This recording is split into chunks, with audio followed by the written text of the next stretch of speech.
riches. We got robbed, now we got riches. Welcome to another episode of Rob to Riches. Today we got my boss lady in the building, Miss Ebony. Tell them who you are, Ebony. Hi. Hello. I am Ebony Thomas, the founder of the Girl Boss Blueprint, where I help female business owners and influencers make money on social media. It's too much money on social media for us to be on there scrolling all day. I'm telling you. So I'm all about that social media money, okay? Is social media how you got started with your business, with the Girl Boss Blueprint? Yep. How's that been going? It's been going good. Yeah? It's been going good. It started with my first business, which was I was selling lashes. Right. Way back then, it wasn't too many people selling lashes. Right. But I was able to grow it off of social media. The back end was shaky. Right. But the growth was there. So I took that and I'm like, okay, the lash is not working, but the social media thing, we could do something with that. I like and that. that's how the Girl Boss Blueprint started. Because I remember we had a conversation one time and you were saying you were selling them for like $5, $7 Girl. a piece. And you was like, it wasn't profitable. I was selling them for $8, buying them for maybe $2 a pair. Mm-hmm. But when you take in business cards, poly mailers, all the overhead, girl, I was not making no money. Because I feel like new entrepreneurs, they usually, if they're a product-based business, they'll be like, okay, if I could get it for $5 and sell it for $10, I'll make $5. But they don't take into account all the other business that goes into part of just shipping it and doing exactly how I was. Really? That's exactly how I was. It was to the point to where I was spending money to run the business. Right. The business wasn't making money. I'm wasting money at this point. I think that's a lot of people's. Yeah. A lot of people's businesses be doing that. How did you figure out? Okay, I'm not making no money. Like, when did that point come? So at the time I was in school for business. So both of my degrees are in business. So I took an accounting class and they started breaking it down. I said, hold on. This ain't looking like how I'm doing business. Right. I was not making money. So I sat down in my dorm. I'm like, I'm spending this on my poly mailers, this on shipping packages, labels, sticker paper, packaging. I said, this is expensive and I'm not getting nothing in return. Yeah. So we had to bring it back. It's true. A lot of people do not take into account like running the business. Yeah. They just think about the sales part of it. And Yeah. they're like, oh, I can make double my money, but you ain't making double nothing. Even your systems, I'm paying Shopify websites, I'm paying this, and I'm like, all of that stuff selling has to go $8 lashes, real mink lashes. Yeah. What made you get into lashes? Like, how did you start wanting to do that? So I committed to the idea of starting a business first. So I said, I want to start a business. I was on a college campus, Alcorn State University, super small, in the middle of nowhere. I'm like, I need to sell something that everybody can wear and not look the same, right? So I had that. I was already halfway there. I'm like, I can't sell shoes. I can't sell clothes because nobody's going to want to wear the same thing. But lashes, we can all have on lashes and be good. Right. So it really wasn't even an industry that I was like committed to. I was committed to starting the business. So it made it easy to like say, this is cute.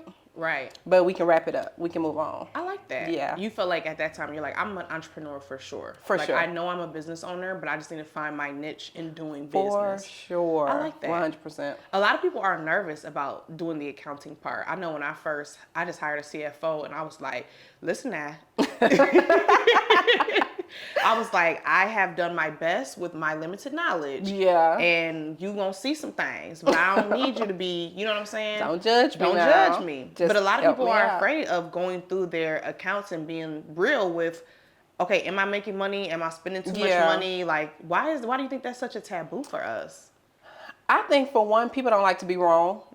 For two, when stuff gets complicated, we want to focus on the cute part of business. We want to make the flyers. We want to put on the blazers, do the marketing campaign, show up at the events. We want to do this. And we're not getting to the back end. Right. The accounting is not fun. It's not cute. That's when you really working. You really setting up your overhead, your expenses, seeing what you can afford to do. A lot of people don't want to do it because it's not fun. It's not cute. Right.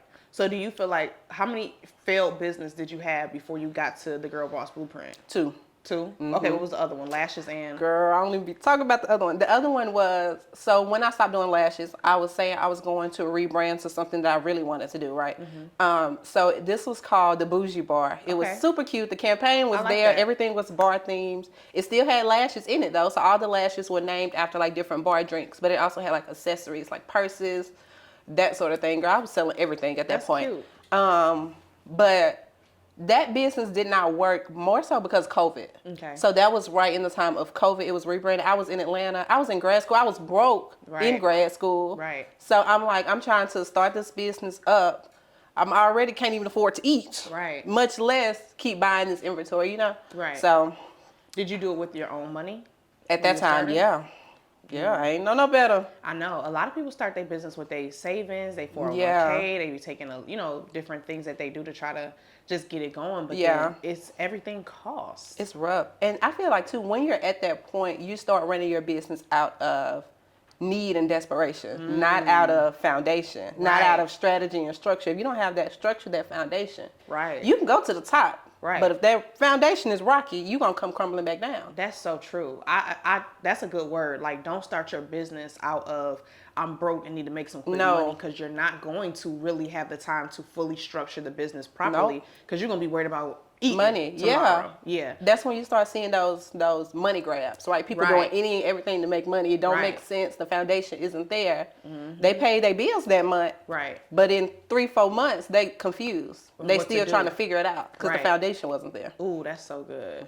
Girl. That's so good. I want all the new entrepreneurs to know, like, start your business when you are at a stable place where you can really build it, create a mission, create a culture, figure out what you truly want to do, who you want to be in the marketplace, so you can build something that lasts. You have to. I love that. Because I started Pink Print after I had got robbed, and I ain't have nothing but time. So all I was doing was just mapping out the whole thing from August 2021 till March when I launched in 2022, or 2020 August to 2021 in March. I was just at my mama's house. You know what I'm saying? Setting a foundation. At my mama's house, building my credit, building my personal credit, and getting myself together and figuring out, what do I really want to do in my life? I had those, 6 months to really figure out, what do I want to do with my life? Yeah. And I think everyone needs that time. So what do you think then about the girls who are like, I want to quit my 9-to-5 and I want to start a business? You tell them no? I do.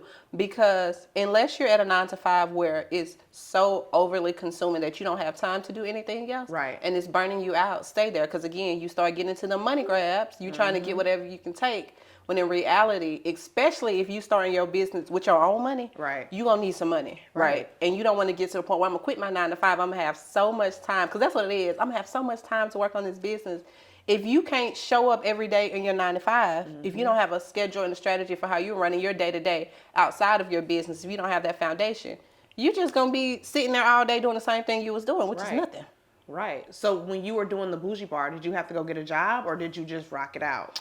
I rocked it out, and only because I was also in grad school, and I was living in campus apartments that were paid for. So I didn't have any bills at the time, right? So I was just figuring it out. But even then, if you can't afford to eat, come on now. I'm like, girl, we're going to need to wrap this up. We're going to have to figure it out. Right. But right at that moment, I started listening to not what I wanted to do, what I thought was going to be cute. What were people asking me for? Right. People were constantly asking me for business advice. People were constantly asking me, okay, you selling that stuff, that's cute. But when you were selling them lashes, who was the vendor? How did you make your website? How did you make your flyers? I'm like, let me stop focusing on what I want to do and give the people what they're asking for. And that's where the Girl Boss Blueprint came from. Thanks for tuning into this episode of Rob to Riches. If you're enjoying this speaker on this episode, you can learn from them inside of our mentorship program for women entrepreneurs. You can join today for only $7 for 30 days full access. Just go to our website, www.pinkprintfirm.com. Use the code TRIAL at checkout to join now. The link will be in the description box for you to join today. I love that. And I feel like, too, with having two failed businesses, because I have failed businesses that I've done, too. And I feel like that helps you find what you're really looking for. It takes those losses to get to that one business that just slaps. Yeah. But people don't want to just go out and take the chance, because they like, some people are starting their business and they're older and they're like, listen, I'm too old, I'm grown, I got kids, I don't got time to be taking them L's. But I really feel like those L's are so necessary. It's so necessary. It really is. What are some of the lessons that you took out of, those two businesses that you've taken into the Girl Boss Blueprint? The biggest one is listen to your audience. People are going to tell you exactly what they want from you over and over and over again. You can't focus on what you want. Another thing is understand your finances and your overheads. Include everything, systems, processes. And then another thing is you don't have to jump so high. Yeah. Right. You don't have to jump so high, and you don't have to be so closed in with your audience. Right. The Girl Boss Blueprint was founded on me being very transparent. If I'm gonna get on live and cuss, I'm gonna get on live and cuss. If I'm gonna get online and my dog jumping in the background, it is what it is. I want to be able to show up as myself. Otherwise, what was the point of starting a business? Right. You can flawed. Exactly. Yeah. Don't be scared to jump out there and do what you need to do.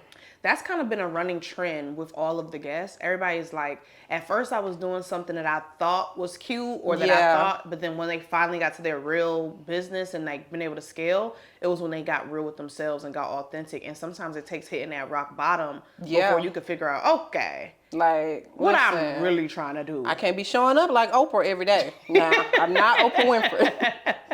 Right. I'm not Oprah Winfrey. I need to show up like Ebony. I can't sit and do this on live because I'm not going to do it. And that's why so many people, they start businesses and they can't be consistent because you feel like you have to fake every single day. You feel like now you're trying to create what to say because it's not your personality. Right. Me, I can get on there and say, listen, the reason you ain't making no money, and they're going to be like, yeah, girl, I know. Yeah. Because, that's who I am. And I love your content. When I be getting on your lives, I be in there just crying. I be like, Ebony be giving this to the girls. Listen. It is hilarious. Jokes and gems all day long. Hello. I love that. That's the tagline. Jokes and gems. I love that. So let's get into your personal life too, because I feel like being a boss lady, being an entrepreneur, it's like what we show is always the business, but it's also like we be going through stuff on the back end, for real. We be going through stuff on the back end. Yes. What's some of the things that you feel like you've sacrificed being an entrepreneur, like in your personal life? Time, for sure.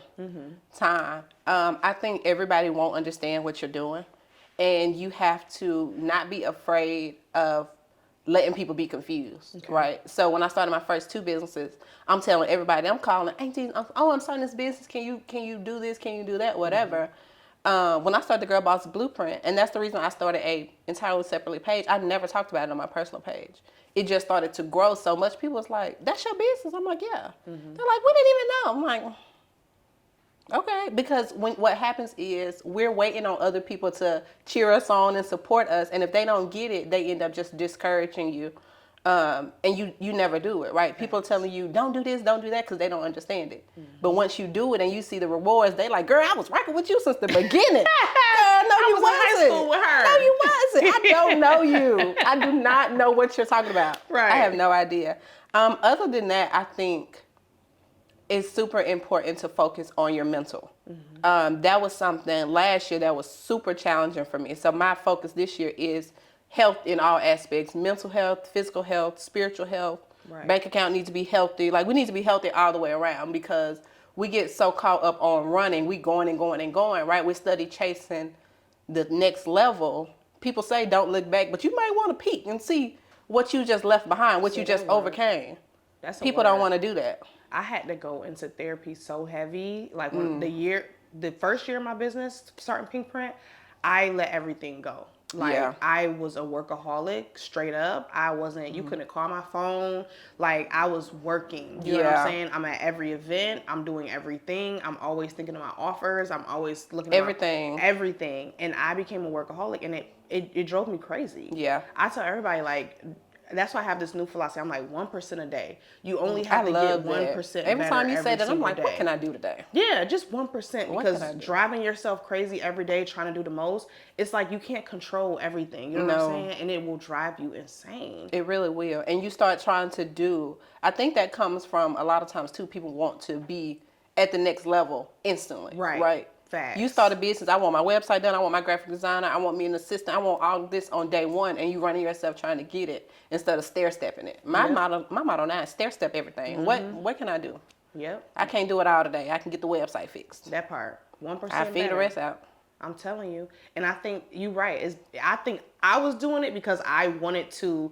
I was like, I see myself at that point. You know, I had that vision. So I was like, I just want to do it every day. I want to get to the bag. You know, I'm trying to make these connections and do these things. Now, I will say it did expedite a lot of the process. It expedited, but at what cost? Yep. At what cost? You know what I'm saying? You're because you're gonna get there regardless if you're doing the work consistently. But when you run yourself dry, I had to take a step back. Like, I had to be like, okay. That's what I did at the beginning of this year. Yeah. I ghosted my audience. And I had to, because I was running. I set a goal for the end of the year. I'm running, killing myself, trying to get it done. And it was so cute. You know, I made the goal. It's cute, whoop-de-doo. January, I crashed. I'm like, I can't do nothing. I didn't even log on to my business. I mean, we still had a couple emails. You know, we weren't missing no. You know what I'm saying? But I wasn't even logging on social media. I'm like, look, I can't, because if I keep pushing myself, now it becomes unsustainable. Right. Now I'm not making money long term. That part. And I need the money all the way through, not just this year. I love that you said sustainability, because that's really the key. Yes. When you actually are building a business, that should be the real goal. The goal is not, oh, I want to make the money, or, oh, I want to, you know, get the clientele, or, oh, I want to build the relationship. It really should be, how can I structure this business to sustain me for the rest of my life? The rest of my and life. my kids' life, or whatever you want to do, because I want to sell. Do you want to sell, or do you want to pass it on to your kids? I'm not against selling, honestly. Yeah. Once it gets to where I want it to get to, I'm definitely not against selling. Once I can sell for 100 mil, give me the offer, I'm out. Girl, 100 mil, they can call me. Listen. Call me right now. I got something for you. See you, Ebony. I got something for you, girl. It's money on the phone. Hold on. I'm telling you, I think in order for us to do those type of things, we got to start merging some of our businesses together. Yeah. Because a lot of times I be feeling like, I ended up getting on a couple boards just to see how it works, and when they doing those type of having those conversations, I feel like we got to start merging stuff together, because everybody has different platforms and everybody has like these audiences, and I'm like, if you got 20,000 customers and I got 20,000 customers and they got, you know, 20,000, I'm like, if we had all of that built in together and merged stuff together, we could be able to sell this data, and we can be able to sell. Yeah. Easy. But why is it that we always want to just do our own thing? Why? I feel like that's a thing in the Black community, that it's like everybody want 100% of everything. Don't get me started. I don't know what it is. I think it comes from, and I'm gonna take it way back. I'm taking it way back. I think it comes from the times where everybody couldn't have it, right? Somebody was gonna be at the top, somebody was gonna be at the bottom, right? We're in times now, we on social media, you can make a meal, I can make a meal, everybody in this room can make a meal, and we still all gonna be good, right? But now where we are, you can't do it by yourself. Right. You can't do it by yourself. And I think people don't want to, people are so scared of, well, I don't want to collab with her because my followers going to start following her. I don't want to do this because they're not going to. Listen. That scarcity mindset. I'm telling you, my mindset is, if you are that scared of somebody taking your customers, they're not rocking with you how you think they are. Say that word. They're not really with you. Do you have them? That's a fact. Because they're not. I really believe that if you're fearful that somebody can take something from you, you don't know your value. No, literally. You do not fully understand what your value is in the marketplace, because McDonald's got a burger and Wendy's got a burger. It's 65 cereals in Walmart right now. Hello? And for some reason, everybody has value to be on the shelf, to be there, and people get to have options. And that's why I love collaborating with other people all the time. Like, I really don't want to do nothing with myself. This year I made a promise. I was like, if I gotta do it alone, I'm not doing it. Because I like that. I might steal that. Yeah, because I was like, when I collaborate, I spend less money. You know, we go half on the money. Okay. We go half on the workload. They bring new ideas to me and ways to do stuff that I never considered. And I'd be like, oh, shoot, I'm about to take that. I need to start doing that on my own business stuff. You learn so much. And then you get connected to the people that they connected with. They get connected to the people that you're connected with. But I think the thing with it, when you're collaborating with people, you got to collaborate with people with like mind. You know what I'm saying? For sure. With like value. You know what I'm saying? In order for you to get that return. Because, of course, if you're reaching down, which is always great, of course you're going to end up doing more. You know, because they have less, you have less to give at that point. But I still think it's collaboration over competition every day for me.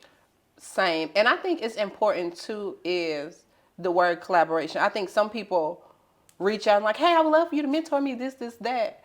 That's not the mindset is different. Look, that's a job. That is a job assignment. I can't do a job right now. I got a lot going on. Right. You have to know your value, the value that you bring to other people. So I'm really big on how can I serve other people. Amen to that. Because I know that I can get that return on my investment. I don't mind showing up and helping out. I've never been afraid to go somewhere and volunteer just to be in the room. Yeah. I just want to be in the room. I just want the connection. Yeah. Right. If I have to serve, however that looks, right? People are making $1 million business, don't understand social media. I got you. Like, we can make this mutually beneficial. That's the important piece. What do you value the most right now in your entrepreneurship journey? Do you value money and sales and customers, or do you value like relationships, like, you know, connections and stuff like that? Which one is more important to you right now? Oh, that's a good question. Definitely relationships. And I only say that because relationships bring more income. Facts. And you can make sales. It's always about sustainability to me. You can make the sales today.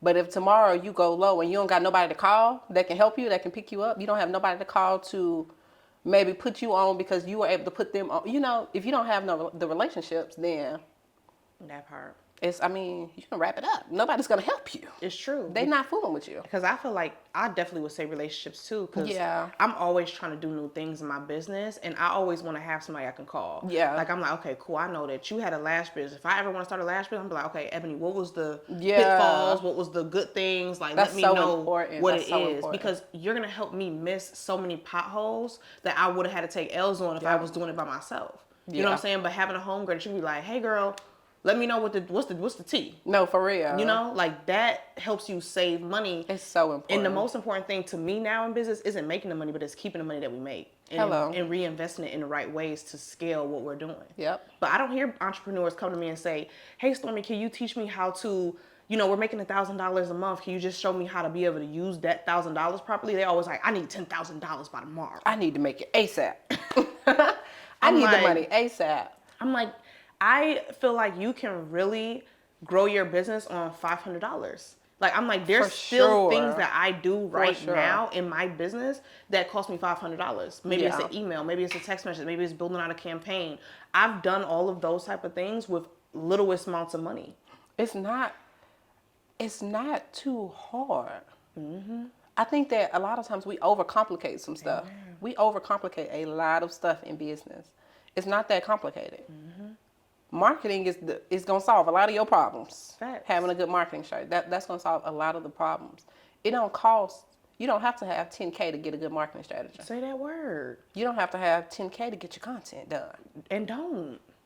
You don't have to have You don't have to have a professional camera. Some people are so scared of what they don't have instead of focusing on what you have. What do you have in front of you right now? Mm-hmm. We're gonna make it work. I'm the queen of this. All I got today. We gonna make it work. Right. Until I get to what I need to get to. Yeah, and piece it together. You know what I'm saying? I'm like, okay, cool. What do you offer? What do I offer? If you know somebody who's a photographer, okay, maybe you can offer them something in return for taking some. Like, I'm like, this is when relationships come in hand. Yeah, relationships, bartering, all of that. So important. Child, in the beginning of when I was doing Pink Print, I was helping people get business funding for them to do stuff for me for free. Like, my email marketing that was set up in the beginning, mm-hmm. I got a lady, some business funding, and she set up all my email marketing. She did me 3 funnels, and those funnels are still set up, making money today. So I'm like, look, you need some more funding? Because I need some more funnels. Listen, do you need help with anything else? I got you. Let me know. I was just following up, see if you need any help. Right. Let me know what you need, because I need some more funnels. What's been like the best revenue generating thing that you have in your business right now? Ooh, as far as like systems? Yeah.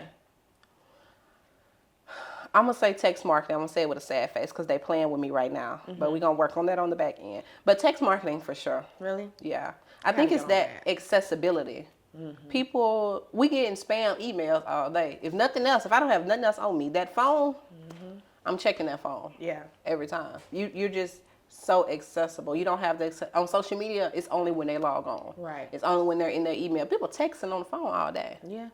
I want to get into calling. I got a phone call recently. That said, hey, we just want to tell you about this product. I said, hold on. I need to try that with my business. I know a lot of people that do those sales calls, and they say, that's that fire. Listen. That's that fire. As long as you can really train a team to be able to do it consistently. Yeah. Like, one thing I did do, right, is one time I was doing I had a small ticket offer. It was a webinar. Mm-hmm. And after the webinar, I was like, I want to upsell it to, a 4-week boot camp. And that was a high ticket offer. And we did the offer inside the webinar. At the end, we're like, okay, well, if you want more help, join the boot camp. We had a few people join and put their deposit down, but I was like, I had 247 something people come to the webinar and only 3 people signed up for the boot camp. I was like, I'm calling every single one of these people that didn't sign up because I want more signups. Yep. I was like, if I need at least 15 signups, I got it by calling. And that's being not afraid to do the work too. Because some people would have been like, dang, what did I do wrong? Right. I don't mind getting down in the trenches. Listen, I do not mind getting down in the trenches. Hello. Yeah. Hey, sis, this is Ebony. Right. How was the class? Like, we got the boot camp. I even do that if people are so scared of feedback because I have even done that with people signing up for like a wait list or something. Yeah. And then I'm saying, it's finally live and they not buying. Right. I'm in your email like, hey sis, saw that you was interested, just want to see if anything changes. What could we have done? Right. Give me the negative feedback too so I can use that the next time. Don't just gas me up. I need the truth. Yeah. I do not like being gassed. Give me the real. That part. But I think people don't want those reviews because, we be so close knit to our business. It'd be our baby. Mm-hmm. So to hear somebody talk about it, it'd be like, people take it so personal. Like it, you have got to take the personal out of the business. You do. You have to. In that sense of getting that feedback, because I always say your employees are your customers are your free employees. Literally. They're gonna tell you, okay, this worked, this didn't work, and now you know exactly what to go pinpoint. And I need to know. Tell me. Absolutely. Somebody said I was gonna buy it, but I didn't know the price. I didn't know that was gonna be the price. My mind was. I was like, okay, cool. In my mind, I need to promote the price when I promote the wait list, so they're not joining blind. That's an easy change. That's an easy fix. If I would have never asked, I'm just creating wait list, promoting products, and not getting a return. They getting on there and not knowing what they really they like, oh, that sound cool. They like, you said how much? Right. I need you to know. That way you're signing up with intention, and I'm directing, my sale to the people who want what I'm offering. Yep. Or can't afford, or are willing to pay for. Right. Yeah. You got to get that feedback. It's that transparency too, and being comfortable, being transparent all the way. Because I know a lot of people's sales tactics is they be like, only 2 left. You'd be like, now this is a digital product. How the digital product run? Y'all was blowing up my DM, so I'm bringing it back. Girl, show us the screenshot. Show me the screenshot. Listen, if I ever post anything like that, that's why I always have screenshots. Because I'll be thinking they're gonna be like, ain't nobody asked you. I'm like, let me show y'all who asked. Right. Before I tell you a trend. So I ain't bringing it back. these what y'all said in my DM, so we gonna bring it back. That part. What do you feel like the entrepreneurs, like new entrepreneurs, struggle with the most right now, starting a business? Ooh, that's a good question. I think a lot of it is not setting up back end. I think it's easy to create a business page, buy some inventory, and then mimic what you see people doing on social media. Mm-hmm. But you're not going to see the sales funnels. Mm-hmm. You're not going to see the email marketing campaigns. You're not going to see the team that is taken to do the work. You don't see all of that. Mm-hmm. You just see somebody posted this picture that got a lot of likes. So this works. So I'm going to do this, right? Yeah. Not even knowing they got 600 likes and didn't make $1. Right. Now you done copied a process that wasn't even. Work. Yeah. People, you have to get your systems in place, your back end. So how true. You're reaching out to your audience, how you're able to target them back, all of your upsells, you have to get all that stuff in place because it takes more than an Instagram business page. Absolutely. To make it work. I went inside, the Pink Print Posse mentorship program, and I tried to, because I had a $10,000 day the other day when I dropped that $13. Come on, money. Hello. Come on, say that word. Listen. When I dropped that $13 grant class, and I went to my mentorship and I was teaching them exactly how I did the whole thing. As I was teaching them, I was like, dang, I thought this was really easy, but it wasn't actually. I was like, this is actually years of setup that I've already done. Yeah. You know what I'm saying? I was like, oh, all you gotta do is this. And I was like, but then you gotta have that. Yeah. But then you gotta have that too. And if all you don't got this, then it's not gonna work. Yeah. I was like, okay, wait, never mind. I thought this was easy, but it really wasn't. Yeah, I am so sorry. I was like, it's a lot of work preparing to get to those moments. You know, it wasn't overnight. And everything on social media looks so instant. She started this business, you don't know what was going on. In the back end. You don't know. Even when she made the money, you don't know how much overhead she had. Hello. She posted she made $10K. She spent $9 on her team. Hello. So we got to be for real. We got to be for real now. That's what they don't be knowing. They don't know. You only see, people are basing their entire businesses off what they see on social media. We got to get realistic with it. Social media is a highlight reel. It ain't the whole story. It ain't the whole story. Ain't nobody posting their losses. So what are you doing next in your business? What's coming? I am back taking clients, taking one-on-one clients. I'm about to release a playbook. I'm so excited about it. Okay. The content playbook. Mm-hmm. All 2023 strategies, brand new, and it's going to be formatted like a workbook, right? So I'm going to give you the strategies, but you need to do some work too. We can't just do the back end. Yeah. We can't just I can't just tell you this is how you set up your sales funnel and send you on your way. This is your exact layout. You need to fill in this workbook and let's get the work done. I love that. It's too much money on social media to be I know playing. that's right. I'm glad we got to have this conversation Yes. today, Miss Ebony. Tell the people where they can find you. You can find me on Instagram at The Girl Boss Blueprints. I'll see y'all over there. Thank you for tuning in to another episode of Rob to Riches. Rob to riches.